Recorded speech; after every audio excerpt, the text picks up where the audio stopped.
Vamos a empezar la parte de la unidad 2.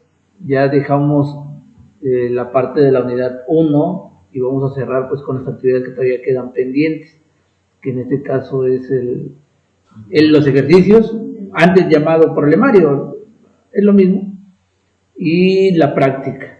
Entonces, ya el día de hoy pues vamos a comenzar con la unidad 2, donde pues primero vamos a ver la parte teórica y después vamos a meternos con la parte de cálculos. Pues como todo, ¿no? Conforme va avanzando la parte de las unidades, pero siendo un poquito más complejo. Espero que la teoría que se vea hoy pues sea suficiente para que ustedes comprendan los ejercicios que se van a realizar.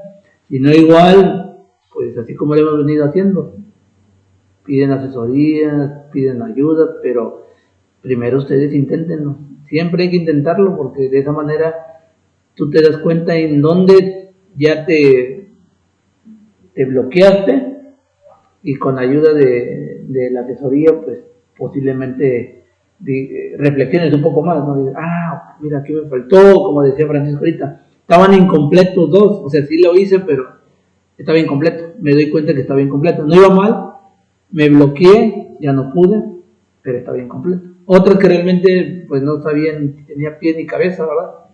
Pero bueno, sin embargo, pues hay que seguir avanzando. Tenemos la unidad 2 que se denomina propiedades y estado termodinámico. Menciona que el alumno determinará el estado termodinámico de sustancias puras, gases ideales, gases reales y mezclas, que incluyen la transferencia de calor para describir la eficiencia de procesos físicos. Entonces, lo que vamos a ver, o al menos vamos a iniciar a ver el día de hoy, es esto: estado termodinámico de sustancias puras. De acuerdo a lo que yo traigo ahorita y asociado a los libros, en este caso los libros que comúnmente yo trabajo y que son de los más comunes y más accesibles, es este. De hecho, esto está en la biblioteca, no sé si han ido a buscarlo. Se llama, el autor es el Yunes. Este es muy bueno, la verdad, los libros que tiene este autor, no solo de termodinámica, creo que también hay uno de mecánica de fluidos, y ustedes apenas van a llevar, creo que el siguiente, Cuatri. Son muy buenos, este libro es muy bueno, creo que son de los más fáciles de comprender. Obviamente hay más complicados, pero yo sugiero este. Y de hecho de aquí, comúnmente yo trabajo varios apéndices. De hecho de aquí vamos a sacar apéndices. Ahorita les voy a mostrar más o menos de dónde empiezan los apéndices, que en su momento vamos a trabajar estos.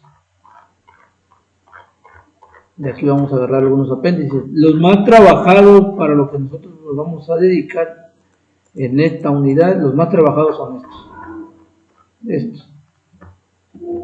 La tabla A4 y las siguientes. Entonces, y la continuación, mejor dicho. Entonces, yo recomiendo ese libro.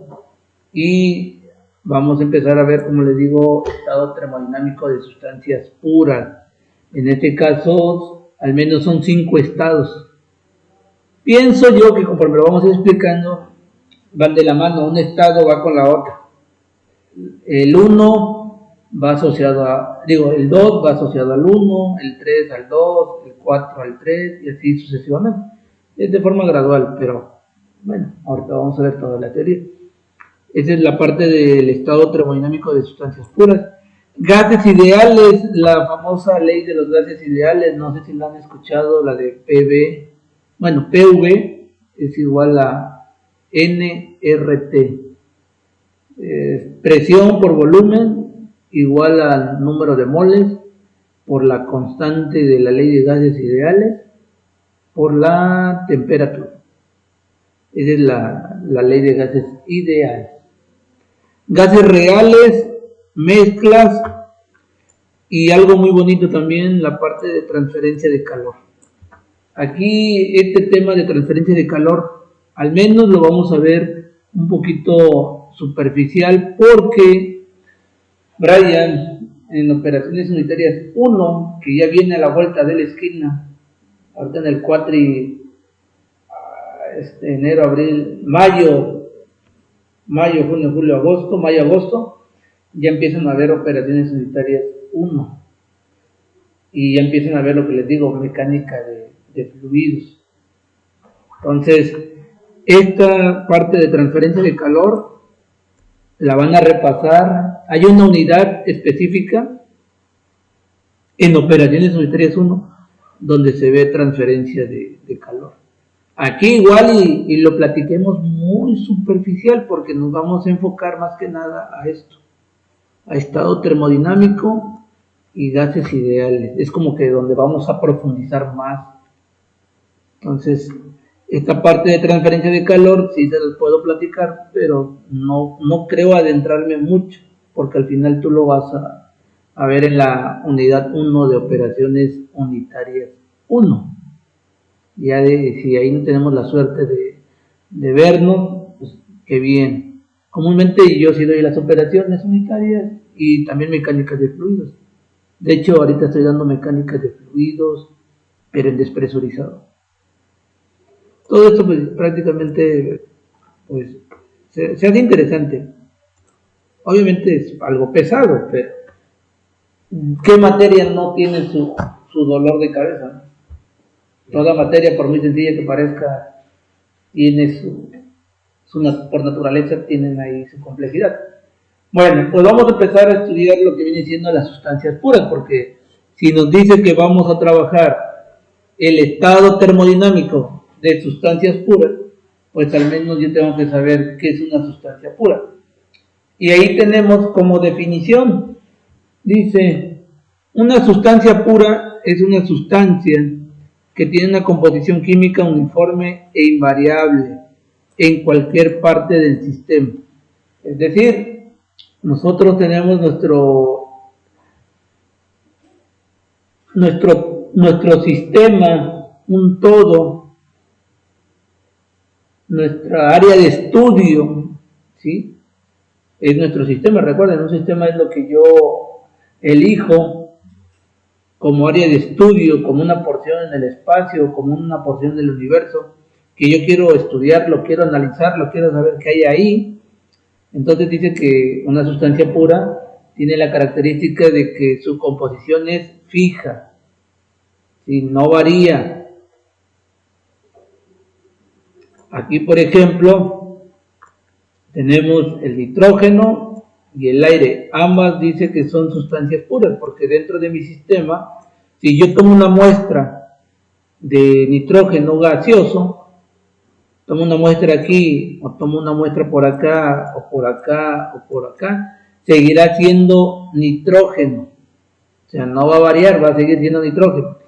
El aire, aunque yo sé que es una mezcla de diferentes gases, al final el aire es una sustancia pura porque tiene una composición definida. Si tiene una composición definida, es invariable. Y si yo, por ejemplo, aquí, que ahorita estamos en este salón, es un sistema cerrado, viene alguien y dice, voy a tomar una muestra de aire, tomo una muestra por allá, tomo una muestra por acá, allá, donde él guste, la composición de ese aire que se encuentra acá dentro de nuestro salón, pues va a ser la misma. O sea, va a seguir teniendo la misma composición de elementos, ¿sí? No va a variar, no va a dejar de ser aire. Posiblemente ahorita esté mezclado con argón, con nitrógeno, con oxígeno, con dióxido de carbono, o sea, porque es una mezcla de gases, pero al final esa mezcla de gases se genera bajo una composición fija, invariable, nos menciona. Nunca va a dejar de ser aire, es lo que quieren decir. Bueno, Eso es como que la idea. Vamos a irnos a la parte que realmente nos interesa. Nos dice, cada una de estas sustancias puras, vamos a poner de ejemplo la sustancia pura más fácil de estudiar, que prácticamente tenemos día con día, el agua. El agua en sí es una sustancia pura. Acá arriba, por ejemplo, dice que si tiene agua con aceite, primeramente no se van a poder mezclar, por lo tanto no van a generar una composición definida. De hecho, ni siquiera se mezclan. Al estar en contacto se ven las fases que lo componen. Entonces también la idea es que una sustancia pura, aunque tenga diferentes composiciones ya sea de elementos y demás, tiene que ser también algo homogéneo. O sea, comúnmente las fases no se observan. Entonces, además de tener una composición fija y variable, podríamos decir que tienen llegan a ser homogéneas. Por ejemplo, aquí que estamos, les digo, el aire, ¿a poco lo percibimos? Pues no lo podemos percibir. O sea, quiere decir que su composición es homogénea. Pero si yo empiezo a quemar aquí cartón, podría ver lo que se está quemando. ¿Qué vería? Desprendimiento de qué? Primero de calor. Siguiente, desprendimiento de gases contaminantes como dióxido de carbono. Que al final ustedes dicen humo. Bueno, está bien, el humo. Pero el humo, en este caso, físicamente, ¿cómo lo vemos? Pero ¿cómo lo vemos físicamente? ¿Cómo es? Negro, ¿no? O sea, entre el aire que se encuentra en esta área y el humo, si yo observo las dos fases, por decir así, o los dos compuestos, aire y gases contaminantes, que es el humo, posiblemente al inicio no tienen una composición definida, cada quien tiene una composición como tal, pero en su momento se van a mezclar, pero eso va a tardar un poco y se van a mezclar y el humo posiblemente se pierda, ¿no? Pero en su momento. Pero al inicio sí voy a observar el humo, los gases que se están desprendiendo de la combustión. Y ahí en los gases, pues posiblemente dióxido de carbono, monóxido de carbono, vapor de agua. De hecho, la reacción química de combustión es esa, ¿no? La parte de un compuesto orgánico más la parte de oxígeno, una fuente de ignición, y va a generar, si es una reacción completa, dióxido de carbono más agua. Si es incompleta, dióxido de carbono, monóxido de carbono y agua, por ejemplo. Bueno, el punto es que una sustancia pura, pues, tiene una composición definida, es invariable, posiblemente hablemos de que forma una mezcla. Si lo forma, sería homogéneo. O sea, no voy a observar las fases que lo componen. Caso contrario, como tenemos aquí la imagen, aceite con agua. Esto no es una sustancia pura, porque primeramente yo veo las fases que lo componen. ¿Sí? Y además, entre el aceite y el agua, pues no se van a mezclar. ¿Sí? Nunca se van a mezclar. Entonces, esto no es un ejemplo de sustancia pura. Aunque, por sí solo, el agua es una sustancia pura. Por sí solo, el agua es una sustancia pura. Bueno, dice, por experiencia se sabe que las sustancias puras pues pueden estar en diferentes fases, ¿sí? O lo que también a veces nosotros conocemos como estados, o sea, fases, estados. Los más comunes y los que nos enseñan, de hecho desde la primaria, ¿no? ¿Qué nos dicen? Y gaseoso, ¿no? Y te dicen, el sólido tiene una forma definida. Los fluidos, en este caso el líquido o el gas, no tienen una forma definida y adquieren la forma del recipiente que los contenga, ¿no? Bueno. Luego te dicen, el líquido es un fluido, el gas es otro fluido, ambos son fluidos, líquidos o gases. La diferencia es que el líquido comúnmente es incomprensible. Los gases sí son comprensibles. ¿Sí? En este caso, Pero ¿cómo? que se les puede generar cierta presión y en su momento pueden causar un efecto en su cambio de fase.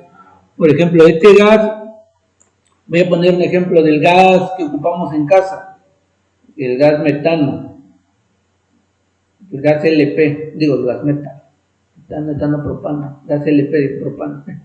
Bueno, es una combinación de gas, vamos a llamarle gas de uso doméstico, para no meter en detalle. Ese gas, si tú observaras la producción de ese gas, su estado es gaseoso, como lo dice, gas. Sin embargo, en casa, ¿tú cómo lo tienes? En casa, ¿cómo lo tienes tú? Almacenado en un tanque. Ese gas, para que se pudiera almacenar en un tanque, debió haber sido pasado a un proceso de presurización. Hacen un proceso de presurización y le inyectan al tanque, al recipiente que los contiene.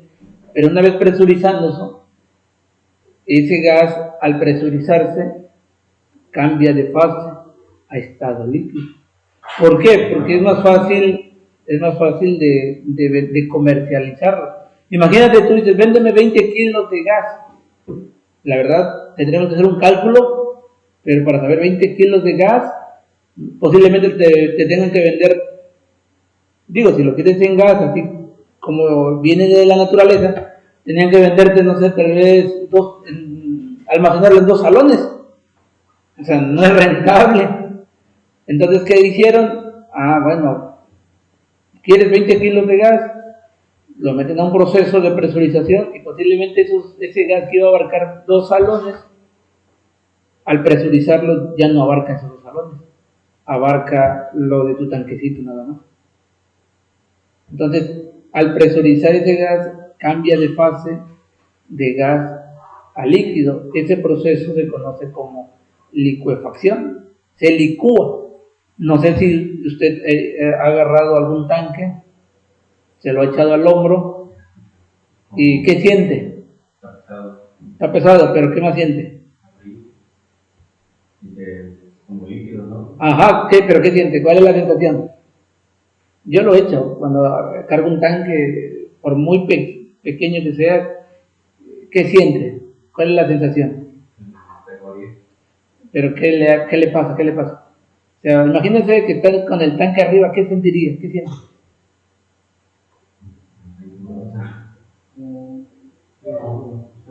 El líquido que está conteniendo dentro del gas, como si estuviera no vacío, pero es como si estuviera algo perdido, ¿no? ¿Pero qué siente? ¿Qué es la sensación? Lo cargas, pesa, pesa. Okay. Vas caminando, ¿qué sientes cuando vas caminando si lo tienes el tanque? ¿Quién cargado un tanque o no han cargado? Sí, pero no sientes como que se te balancea, o sea, como que no hay, como que dices, bueno, siento que se va para atrás, luego para adelante y se viene para adelante y ahora tengo que echar para atrás, o sea, como que es difícil de manipularlo, ¿no? Bueno, porque en este caso está en estado líquido, entonces en estado líquido no abarca todo el recipiente que lo contiene, solo hay una parte, y más cuando se está vaciando ya el tanque, peor tantito, porque ya no abarca las dimensiones del tanque, ya posiblemente tengas a la mitad del tanque, pues sí se siente, o sea, como que se te va para adelante, como que se va para atrás, o sea, el líquido empieza como que a jugar, ¿no? Bueno, pero el detalle es que tú no lo ocupas líquido, ¿a poco vienes y dices voy a utilizar mi gas y sale chorrito del líquido? No, ¿verdad? ¿Cómo sale? En forma de gas, dices, caray. Bueno, ¿por qué? Porque al abrir la llave del tanque se descomprime. Entonces, la presión que ya está dentro del gas es mucho mayor que la presión atmosférica. Es mucho mayor. Cuando tú abres la llave, esa presión se libera y se iguala a la atmósfera. Entonces, vuelve a su naturaleza propia del gas, que era antes, que era prácticamente gas y no líquido o licuado. Entonces abres la llave, se despresuriza y hace el cambio ahora de líquido a gas, como se conoce en la naturaleza. Y ya de esa manera tú ya lo puedes usar. Y es más fácil de comercializarlo, más fácil de usarlo, el rendimiento es mejor. Entonces ahí hay un cambio de presión. La presión a la que se encontraba ese gas al ser presurizado, al abrir la llave, se iguala con la presión atmosférica y hace nuevamente el cambio. Solamente se retrocede lo que le hicieron al inicio. Entonces lo tomas del medio ambiente en forma gaseosa, lo presurizas, lo licúas prácticamente, lo vuelves líquido, de gas a líquido, y lo almacenas en un tanque y así lo vendes. Cuando lo usas, lo despresurizas y ahora pasa de líquido a gas y es así como tú lo utilizas. Entonces esos son cambios de fase, esos son en sí son fluidos, ¿sí? Entonces estos son los más comunes, fase. Pero la pregunta sería, ¿cómo logro yo, pensando en el agua, es la sustancia pura más común, cómo logro yo obtener estos cambios de fase? A ver, ¿cómo creen ustedes? Entonces, para lograr estos cambios de fase, si vamos a partir del medio, para que veamos hacia el vapor o hacia el líquido, como lo estaban platicando ahorita, vamos a suponer que nosotros lo encontramos en estado líquido al agua, que es lo más común que nosotros podemos tenerlo a la mano. Y aquí, como dice Francisco, pues para hacer los cambios de fase depende qué es lo que quieres obtener. Si Francisco dice, no, pues yo lo quiero obtener en fase gas. Ok. Entonces, para la parte de pasar de líquido a vapor o a gas, en este caso debes de romper las moléculas del agua. Romper esas moléculas, bueno, más que romper, sería romper las fuerzas intermoleculares del agua. Y para que tú lo rompas, necesitas agregarle calor.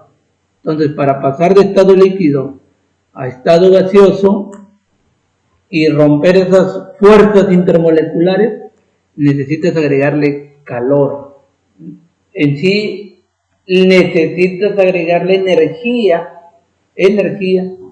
en forma de calor, porque hay diferentes tipos de energía. Aquí la energía sería en forma de calor o energía calorífica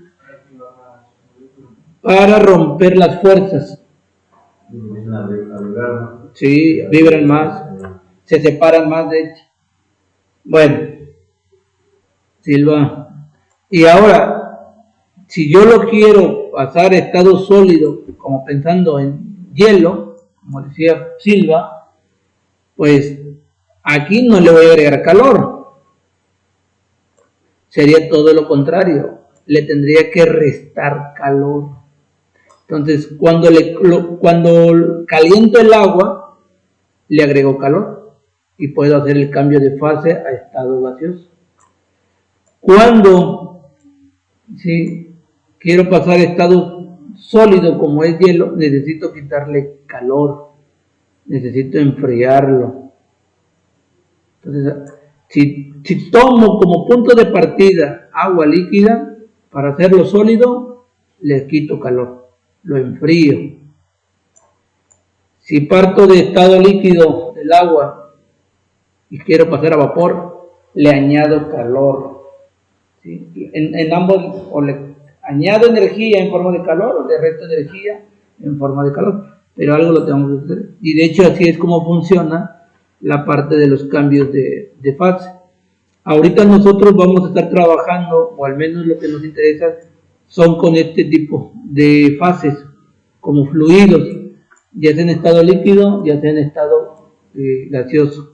Esto es lo que vamos a estudiar y vamos a trabajar, al menos para pasar de líquido a vapor, hay 5 estados. Ya no es solo como nos enseñan en la primaria. Pues vamos a pasar de sólido a líquido, de líquido a vapor y ya. No, ahora vamos a estudiar con mayor profundidad qué pasa en términos de termodinámica, el tan solo hecho de agregarle energía al agua y pasarlo a vapor. O sea, ¿qué pasa? Para que se cumpla ese cambio de fase tan sencillo que hacemos en casa, tan solo calentando el agua, hay 5 momentos. Y de estos 5 momentos, estaba viendo un video que me pareció muy interesante. De hecho, es como que el video de los videos que me gusta estudiarlos, porque la persona explica muy bien. Dentro de del tercer momento, del tercer estado, que ahorita vamos a ver cuál es el tercer estado, hay otros 4 momentos más. O sea, prácticamente para hacer el cambio de líquido a vapor, tú puedes estudiar en 9 partes.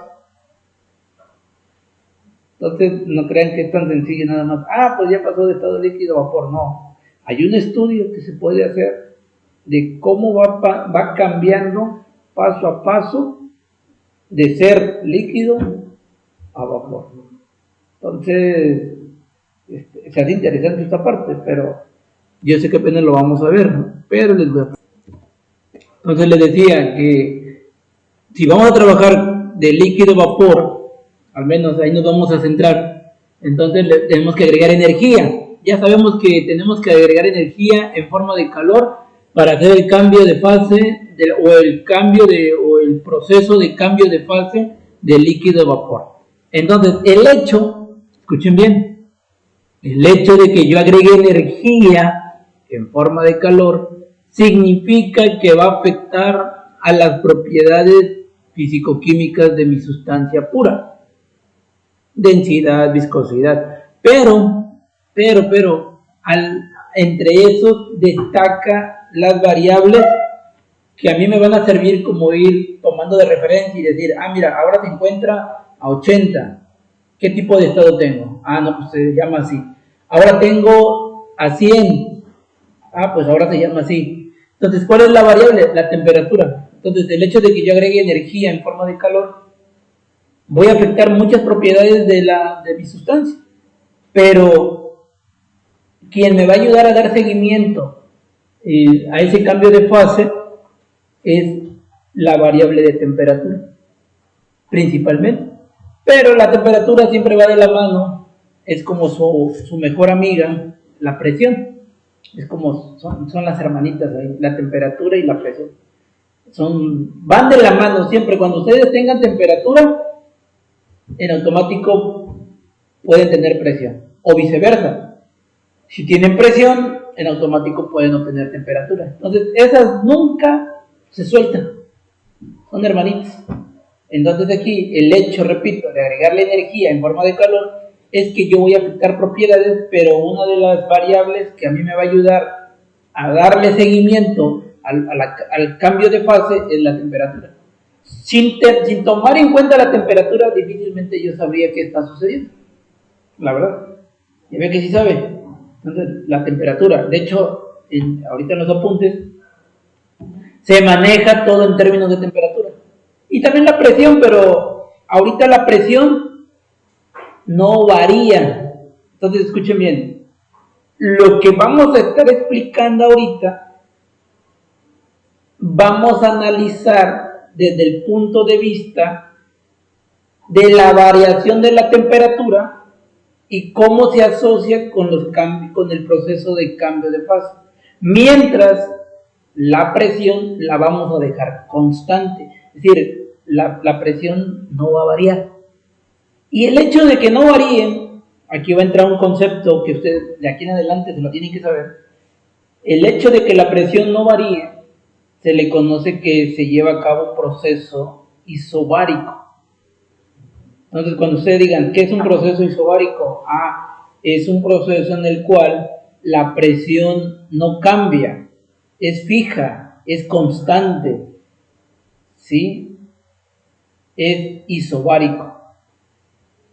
Más adelante hay otro tipo de procesos, pero por el momento, como vamos a analizar los estados o los procesos de cambio de fase, sabiendo que hay que agregar energía, la variable con la que nos vamos a apoyar va a ser la temperatura. Esa sí cambia.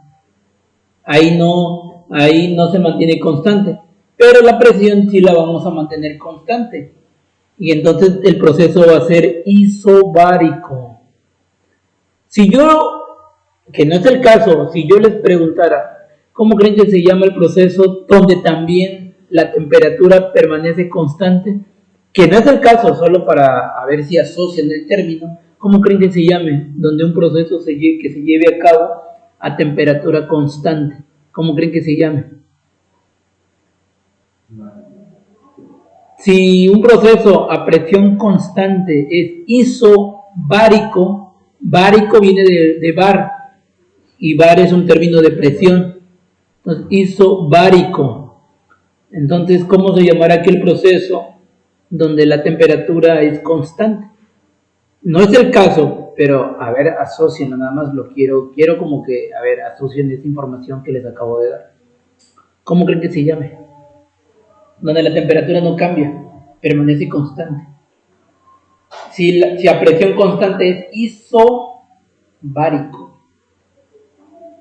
¿cómo se llamará con respecto a la temperatura?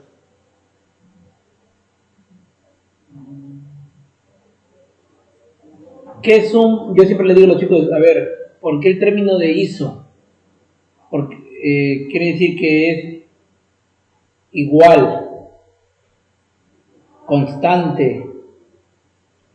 Y si entonces yo le digo temperatura constante, ¿cómo cree que empieza el término entonces para la temperatura constante? ¿Cómo tendría que empezar? ISO. No. ISO. Bárico por el término de presión. ISO para la temperatura, entonces ISO.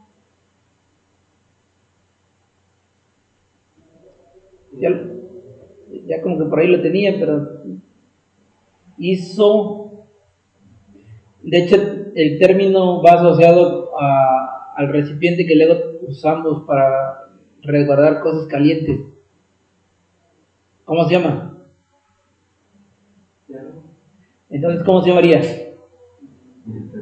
Isotérmico. Así es. Cuando ustedes escuchen un proceso isotérmico, es que el proceso se lleva a temperatura constante. Si se tiene un proceso donde la presión no varía, isobárico. Vamos a decir otro, el tercero, que es el que también comúnmente se estudia. Un proceso que se lleva a volumen constante. ¿Cómo se llamaría? A volumen constante. ¿Cómo empezaríamos? ISO.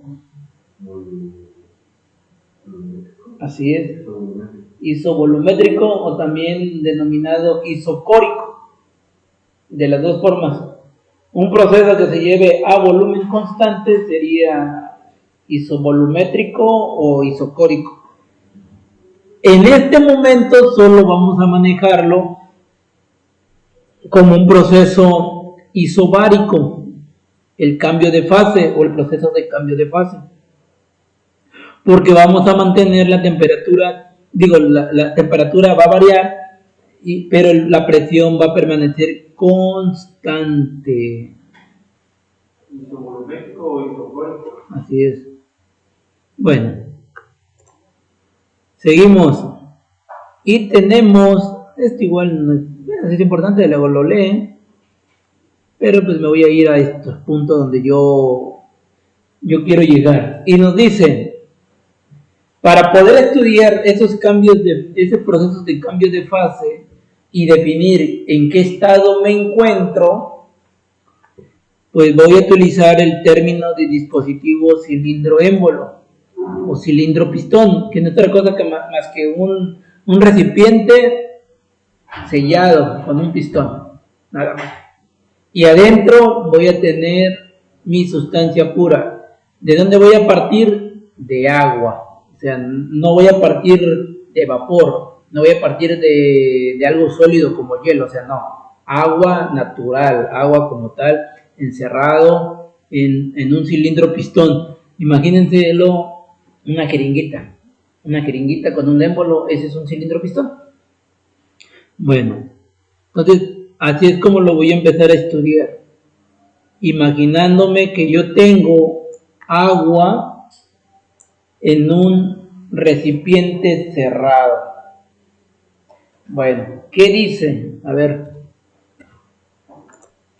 Entonces, una vez dado la lectura, dijimos que un líquido comprimido pues es agua líquida, agua natural en su estado natural, agua común y corriente, y que tiene la característica que si yo tomo la temperatura de esa agua líquida, su temperatura tiene que estar por debajo de los 100 grados, es decir, por debajo de la temperatura de saturación. Les comentaba que hablar de temperatura de saturación con respecto al agua es como hablar 100 grados Celsius, su equivalencia es 100 grados Celsius. Entonces, para que yo la denomine líquido comprimido o subenfriado, es que su temperatura va a estar menor a 100 grados Celsius. Y también significa que es un agua que no está a punto de evaporarse. O sea, necesita más energía para que yo lo pueda evaporar. Bueno. Y aquí, pues, por ejemplo, pongo esta imagen tomada del libro de termodinámica de Yunes, Sengel. Ahí está, estado 1, a una atmósfera y 20 grados Celsius, por ejemplo, o sea, la temperatura nada más la pusieron como referencia. El agua existe en la fase líquida, denominado líquido comprimido. Estado 1. Aquí no estoy hablando de que le estoy agregando calor, solo estoy tomando en consideración que la temperatura tiene que estar menor a 100 grados. Bueno, el siguiente estado, el estado 2, es este, líquido saturado. A ver, léanle, por favor. Ok, entonces una vez hecha la lectura, hemos llegado a la conclusión que un líquido saturado sigue siendo líquido y que se le agrega energía en forma de calor, y eso en efecto propicia un aumento de temperatura. Hay un incremento de temperatura por la lógica de que se le agrega calor, pero no va a generarse un cambio de fase. El líquido sigue siendo líquido, no hay un cambio de fase de líquido a vapor. Y técnicamente podemos decir que un líquido pues saturado es aquel que gracias a la aportación de energía en forma de calor ha alcanzado su temperatura de saturación, es decir, ha alcanzado los 100 grados Celsius. Si yo me doy a la tarea de calcular el calor que yo le adicioné, que le añadí, para que pasara, por ejemplo, de 20 grados Celsius a la temperatura de saturación de 100 grados Celsius, si yo quisiera calcular esa energía, pues la fórmula a trabajar sería esta, que dice Q sensible es igual a mCp delta T. ¿Qué es Q sensible? Calor sensible. ¿Qué es M? Masa. ¿Qué es Cp? Calor específico a presión constante. Esa P que ven ahí significa presión constante. Y ya dijimos que estamos trabajando a presión constante. Y delta T. Incluso esta delta T refuerza mi comentario anterior, donde estoy diciendo, hey, hay aumento de temperatura, pero no hay cambio de fase. Y eso se justifica con esta delta T. Siempre vas a tener una temperatura inicial y una temperatura final. Y en resumen, pues este calor sensible, ¿cómo lo podemos entender? Como la energía que se le agregó al agua, que permitió un aumento de temperatura, pero jamás va a permitir un cambio de fase. Ese es un calor sensible. Permite cambios de temperatura, pero no permite cambios de fase. El agua líquida sigue siendo agua líquida. ¿Sumamente caliente? Sí, porque llegó a los 100 grados Celsius. Bueno. Seguimos. Entonces, para poder entender el estado 3, que es una mezcla de líquido-vapor, pues la idea es que me dice, a ver, si yo estoy hablando de mezcla de líquido-vapor, es que yo ya tengo entonces ahí coexistir, es decir, que existen dos tipos de fase, una líquida y una de vapor, están compartiendo un mismo recipiente, un mismo espacio. Entonces ahora ya hubo cambio de fase. Lo que era líquido, posiblemente una parte ahora ya se está convirtiendo a vapor. ¿Gracias a qué? Gracias a que yo posiblemente del estado 2 le agregué energía en forma de calor. Le agregué energía hasta que llegué a los 100 grados Celsius y le seguí agregando hasta generar lo que se conoce como la primera burbuja de vapor. Pero, oiga, ¿qué pasa con la temperatura? ¿Se mantiene constante? En este caso sí se va a mantener constante. Porque ahora la energía que le estoy agregando ya no es calor sensible. Un calor sensible hace un cambio de temperatura, pero no hay cambio de fase. Ahora yo ya tuve un cambio de fase, pero no voy a tener un cambio de temperatura. Ahora, todo lo contrario. Oiga, ¿y ese calor cómo se llama? Bueno, se llama calor latente. El calor latente, ¿sí?, genera cambios de fase, pero no genera cambios de temperatura. Ahora la temperatura permanece constante. Entonces, en una parte podemos decir que al permanecer constante, tenemos un proceso isotérmico. En este momento, en el estado 3, al no cambiar la temperatura, pero sí haber cambio de fase de líquido a vapor, nuestro proceso es isotérmico también. Es isobárico y también es isotérmico. Isobárico porque la presión sigue siendo en una atmósfera desde que iniciamos, pero ahora también podemos decir que es isotérmico porque la temperatura no cambia, se va a mantener a la temperatura de saturación, a los 100 grados, solamente va a cambiar de fase, van a empezar a aparecer la primera burbuja de vapor y así consecuentemente, más y cada vez más. Y de hecho, cada vez más, vamos a suponer que empezamos con un líquido de este tamaño, pero conforme voy agregando energía, el volumen de líquido va reduciendo y por otra parte el volumen de gas, de vapor, se va incrementando. O sea, va de menos a más con respecto al vapor y con respecto al líquido va de más a menos, o sea, es inverso. Aparece más vapor, desaparece más líquido. ¿Me explico? Sigue desapareciendo más líquido, aparece más vapor. La relación van cambiando, los volúmenes van cambiando. ¿Hasta qué creen que suceda? Hasta que se llegue a evaporar todo el agua. Pero al llegar a evaporar todo el agua, ya no se llamaría mezcla líquido-vapor, porque incluso usted me lo está diciendo, ya no va a haber agua. Ya se llama de otra manera. Entonces, ese es el estado 3, mezcla de líquido-vapor. Y ese calor se llama calor latente. ¿Y cómo se obtiene? Calor latente es igual a la masa por entalpía de evaporación. Más adelante, igual y lo van a ver en algún momento esto. Entonces, en resumen, hablar de una mezcla saturada líquido-vapor es que yo tengo dos fases compartiendo un mismo espacio. ¿Debido a qué? Debido a que se adicionó energía, aparecen las primeras burbujas de vapor y conforme se le vaya agregando energía, esa conversión de líquido a vapor va a ir cambiando. Vamos a partir de un volumen muy grande de agua y un volumen de vapor muy pequeño. De hecho, desde cero, ¿no?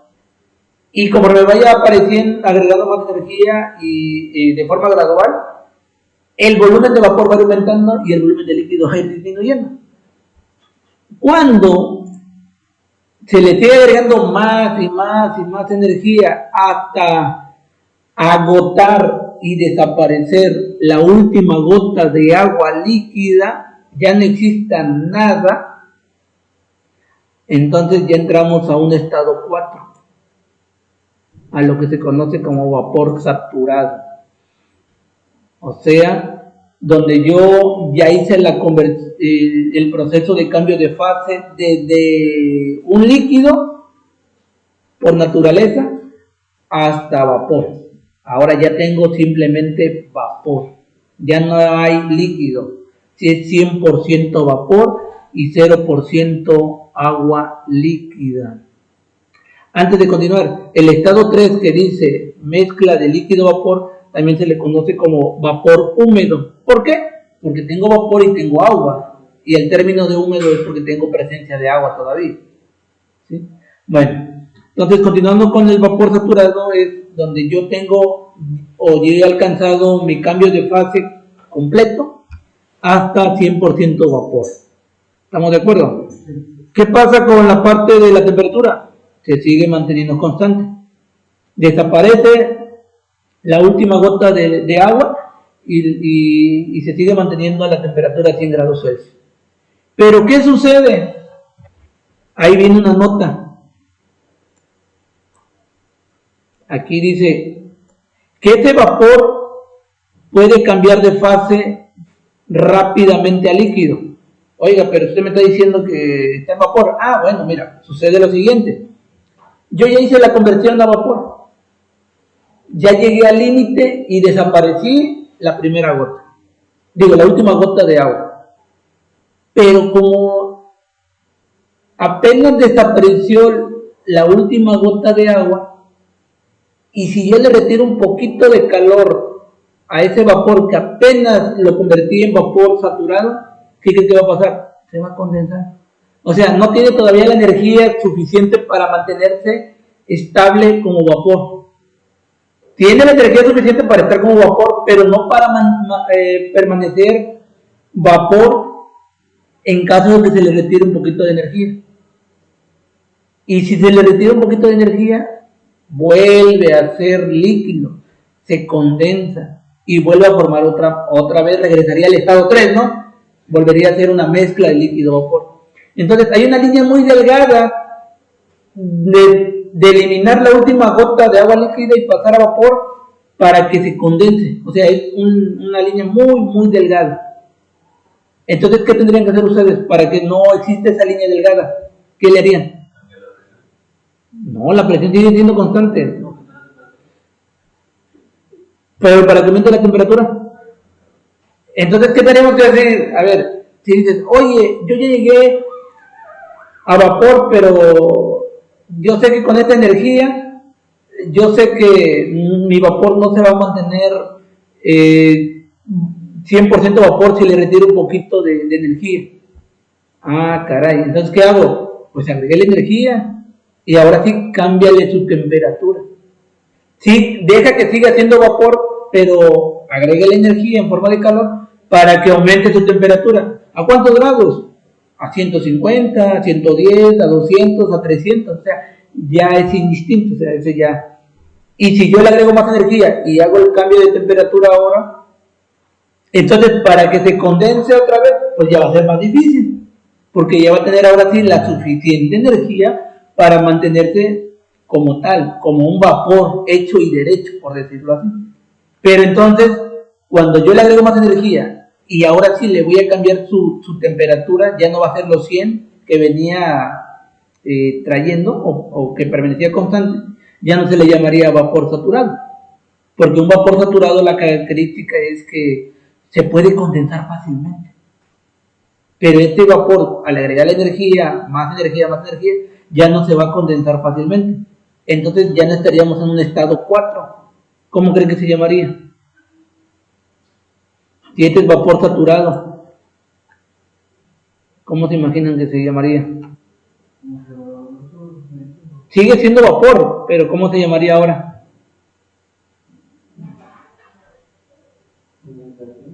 No. A ver, tomen el término que vieron en química, donde le decían, hay que hacer una solución diluida, saturada, sobresaturada. ¿Aquí cómo se llamaría entonces?